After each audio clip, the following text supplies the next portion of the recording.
Chers amis auditeurs, je ne relate pas le récit d'une façon continue.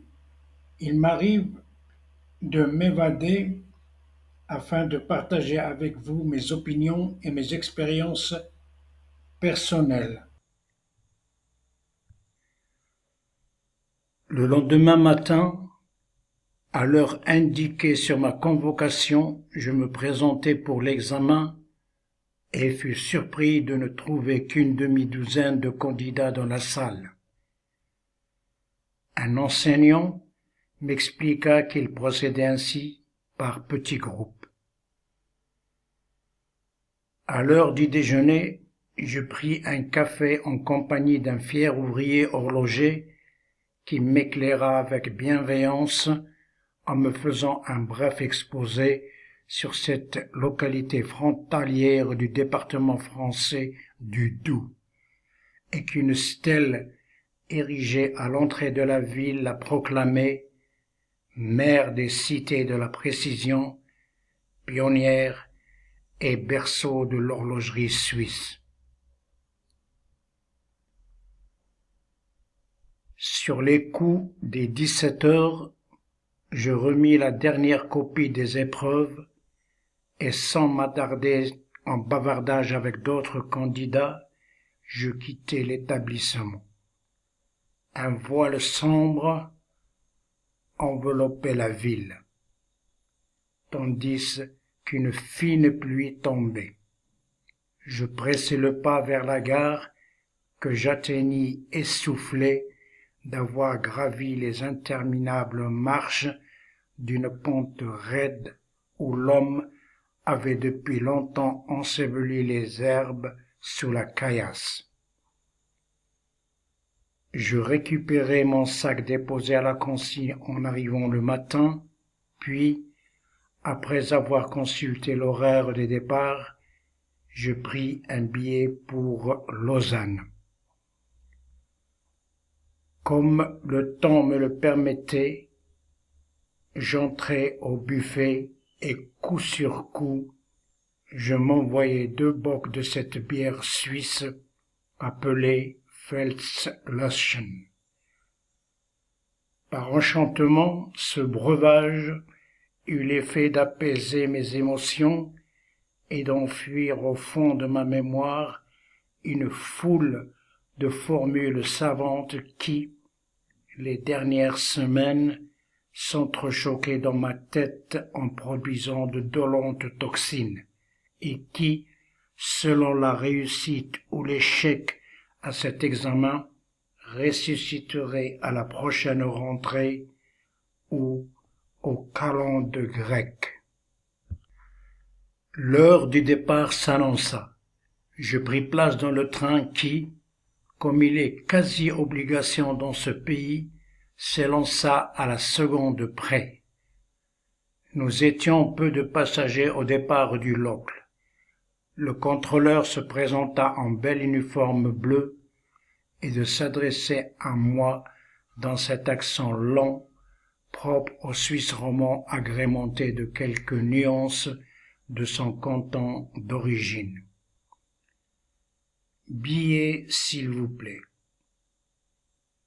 Je lui tendis le billet, il le poinçonna en me toisant discrètement et se fiant à mes longues boucles et à mon allure, il devina en moi le hippie étranger de passage dans sa neutre et paisible Helvétie.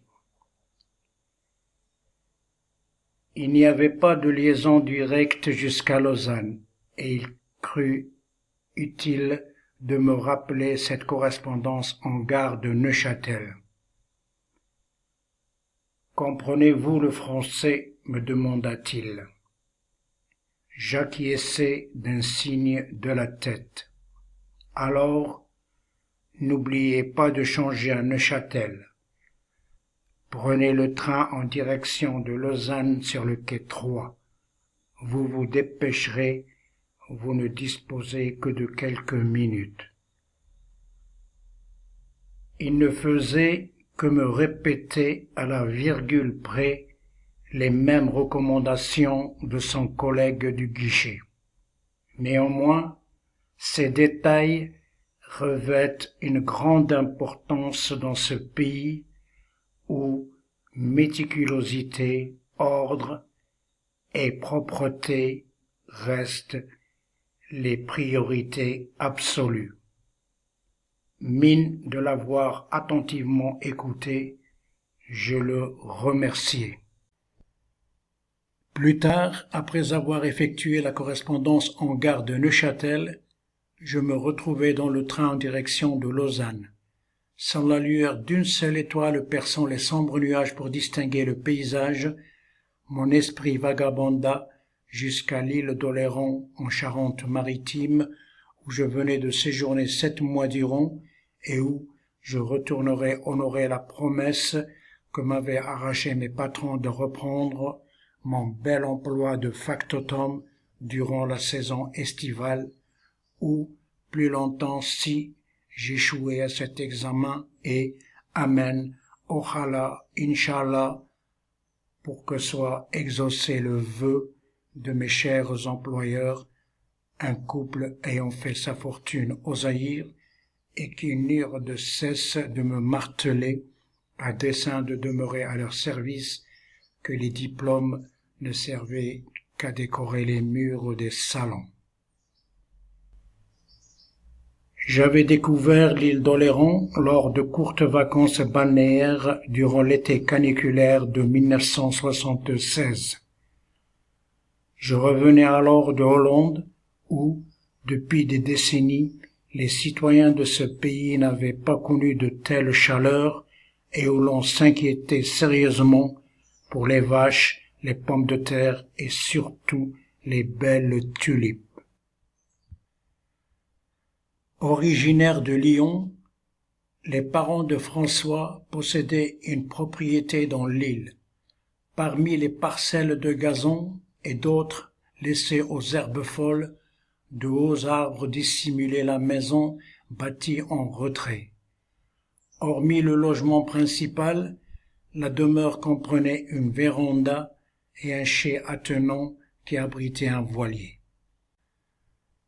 J'avais croisé François lors de ma première traversée de Gibraltar. Il rentrait en France après quelques semaines passées au Maroc, entre Marrakech et Essaouira. Ancien journaliste, mon aîné d'une quinzaine d'années, au fil des semaines en lui, j'avais rencontré le frère aîné, et de lui, j'avais reçu l'affection d'un père absent que la crise prolongée de la quarantaine retenait de son gré, otage d'autres épouses et concubines. François était polyglotte. Outre sa langue maternelle, il parlait anglais, allemand et comprenait l'arabe qu'il avait appris en fréquentant quelque temps l'université de Tunis, puis lors de son service militaire à la base de Mers-el-Kébir, en banlieue de la ville d'Oran en Algérie. Dans les années 70, entre Agen et Bordeaux, François exerçait sa profession de journaliste au quotidien Le Sud-Ouest. À l'apogée du mouvement hippie, il prit une année sabbatique et voyagea au pays des vénérés Maharajas.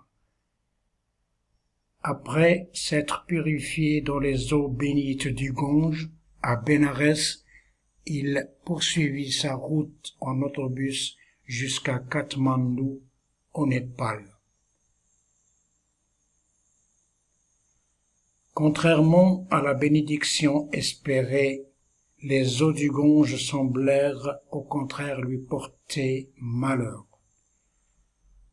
En compagnie de 2 Allemands rencontrés sur le chemin du retour des Indes, ils décidèrent de faire une halte de quelques jours à Istanbul.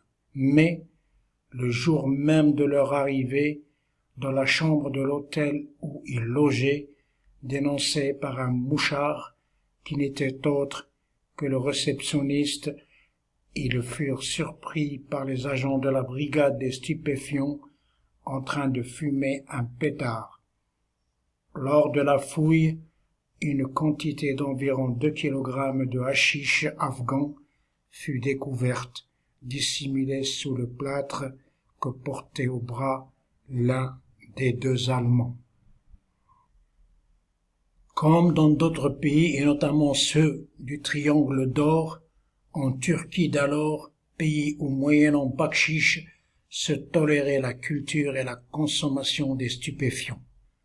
Cependant, au banc des accusés, ce pays feignait le bon élève à dessein de faire reluire une image ternie aux yeux des justiciers occidentaux, américains en particulier, et espérait réaliser l'utopique ambition de devenir un jour un pays membre de la communauté européenne. Vers le jour de l'implacable sentence, François et ses 2 compagnons furent condamnés à 5 années de prison ferme dans cette tristement célèbre prison de Sagmal-Silar d'Istanbul que le film The Midnight Express révéla au monde, film qui en réalité fut tourné à Malte suite au refus de son tournage sur leur sol par les autorités d'Ankara. Le père de François, Marcel Gabriel Rivière, était un homme aux 1000 casquettes.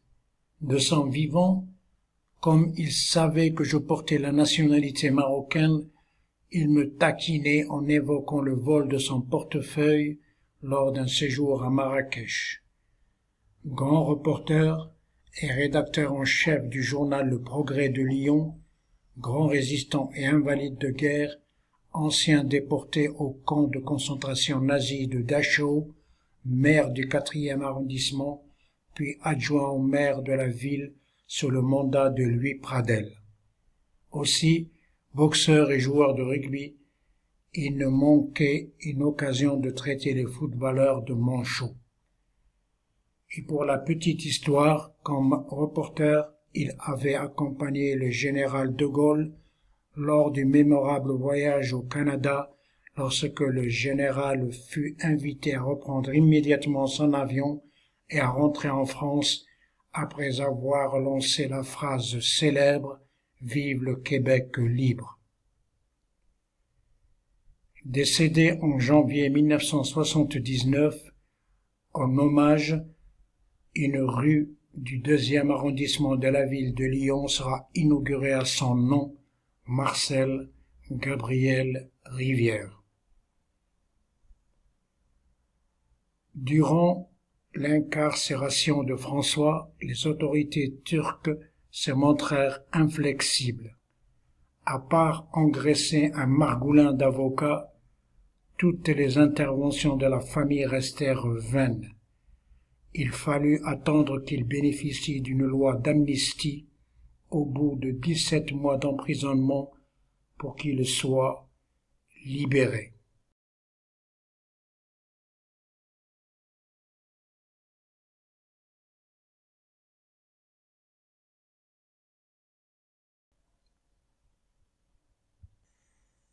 Dans une grosse caisse entreposée dans le chai de la maison de l'île d'Oléron se trouvaient les articles qu'il avait rédigés pour son journal.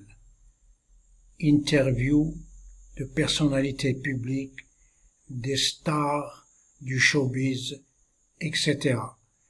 Parmi ces documents, il conservait précieusement un exemplaire du quotidien turc Hürriyet avec sa photo en couleur en première page. Dans cet article, publié au lendemain du jugement, pour décrocher un scoop, l'auteur n'avait pas hésité à présenter François comme le fils du maire de Lyon. Ces mois d'incarcération avaient laissé en François une ineffaçable trace. Son esprit, revenait sans cesse à cette sombre période qui avait anéanti en lui toute ambition. Il me confiait souvent avec rage « En tôle, tes projets se fracassent contre les murailles. Pas le moindre programme pour le lendemain.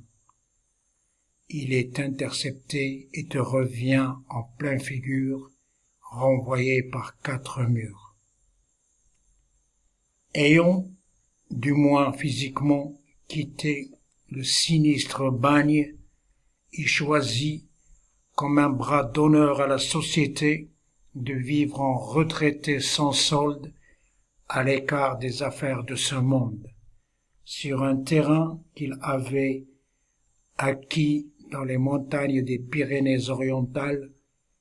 Il bâtissait, pierre après pierre, sa maison, élevait ses poules et ses canards, et cultivait ses légumes sur un lopin de terre. Parmi ses nombreux voyages, François me raconta celui qu'il avait effectué en voiture à travers l'URSS, où le citoyen soviétique troquerait tous les choux de la Volga contre un pantalon en jean made in USA. Lors de ce périple, il était accompagné de sa mère, elle aussi, ancienne déportée dans un camp nazi et qui, en bonne bourgeoise, se faisait néanmoins le caprice de voter communiste.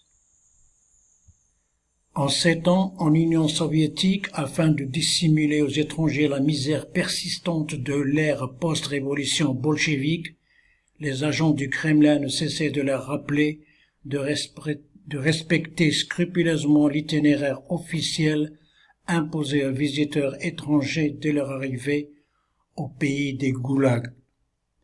Il me confia également que pour avoir passé quelques semaines comme bénévole dans un kibboutz en Israël, il dut, à la suite du conflit israélo-arabe, changer de passeport afin qu'on l'autorise à entrer dans certains pays arabes tels que le Koweït ou dans les centres de transfusion de cet émirat, les étrangers sans ressources monnayaient alors un sachet de leur sang au lieu d'en faire don. Lors de notre première rencontre, alors que nous traversions l'Espagne en ce début d'août de l'été 1975, le dernier été que passerait en ce bas monde le dictateur Francisco Franco, qui venait de refuser la grâce à des opposants et qui les fit exécuter malgré l'intervention des grands de ce monde, y compris le pape, sur la plage de Badalona au nord de Barcelone, évoquant le conflit israélo-arabe en me référant aux versions officielles dont nous avaient rassasié les différents médias arabes. Je rappelais fièrement à François la grande victoire des Arabes lors de la guerre des 6 jours en juin 1967. Aux yeux de François, je ne paraissais pas si naïf qu'on puisse me faire confondre victoire et défaite. Pourtant, un brin déçu par l'erreur que je commettais, il me reprit avec fermeté, dévoilant la vérité contraire à celle que nos médias complices des despotes et mégalomanes arabes s'acharnaient à travestir, transformant leur fiasco en triomphes illusoires. Pendant cette guerre, j'avais moins de 11 ans. Pourtant, je gardais les échos des bulletins triomphalistes qui se diffusaient à un rythme effréné, annonçant les victoires successives aux populations écrasées, asservies, soumises au matraquage, au conditionnement répondant aux leurs par des liesses collectives. Toutes les demi-heures, des voix graves annonçaient les nouveaux bilans. Un grand nombre d'avions militaires et d'hélicoptères israéliens abattus, des centaines de chars et de camions bombardés, réduits en des tas de ferraille, des milliers de soldats israéliens tués sur les différents fronts par les vaillantes armées de la coalition arabe.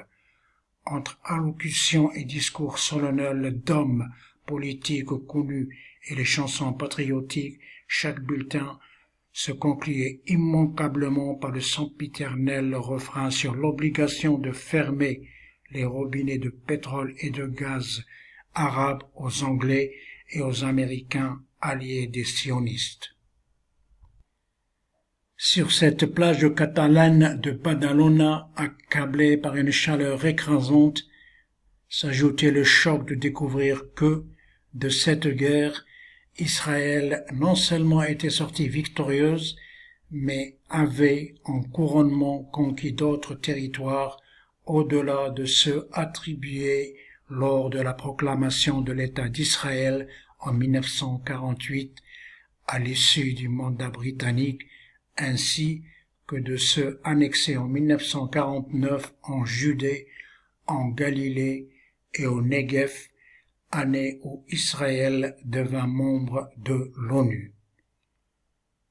Alors, convaincu du bilan accablant du camp arabe et décidé à me purifier définitivement de la doctrine toxique qui m'avait été inculquée depuis mon enfance, je courus me jeter dans les grandes vagues fraîches de la Méditerranée.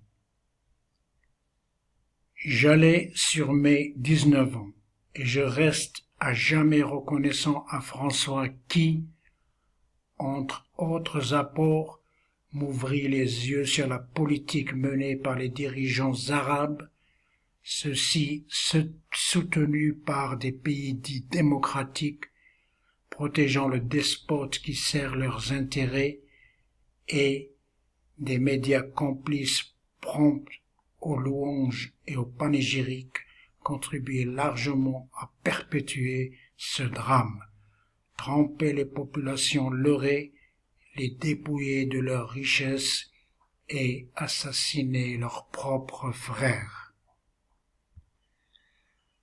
En ces époques antérieures à Internet et aux antennes paraboliques qui, aujourd'hui, ont poussé sur toutes les masures les tentes, les gourbies et les igloos, en pays de la dictature, les peuples oppressés, soumis ne recevaient pour toute information que la salade maison soigneusement assaisonnée au goût des régimes en place.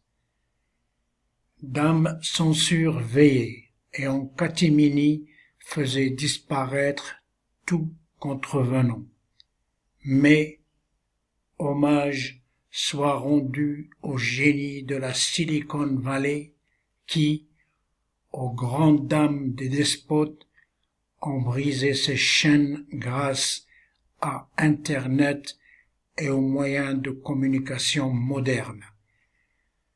Cette révolution a transgressé la loi du silence, cassé la règle et permis de révéler au grand jour les crimes et exactions des tyrans, tout en espérant que cette voix du maître rende bientôt son dernier souffle.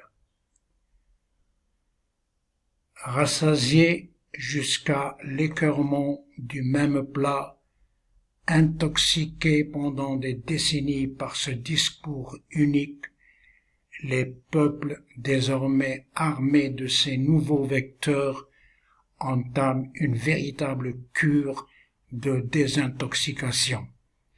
Ils recrachent le poison à la face de la dictature, prélude à son extinction. Soudain, une voix sortie du haut-parleur m'arracha à mes pensées. Le train entrait en gare de Lausanne, ville et chef-lieu du canton de Vaud. À l'idée de retrouver mes plus beaux souvenirs en Suisse, une vague d'émotion m'envahit. Pour ma part, je vous remercie d'avoir suivi la vidéo jusqu'au bout. Le prochain chapitre est en montage.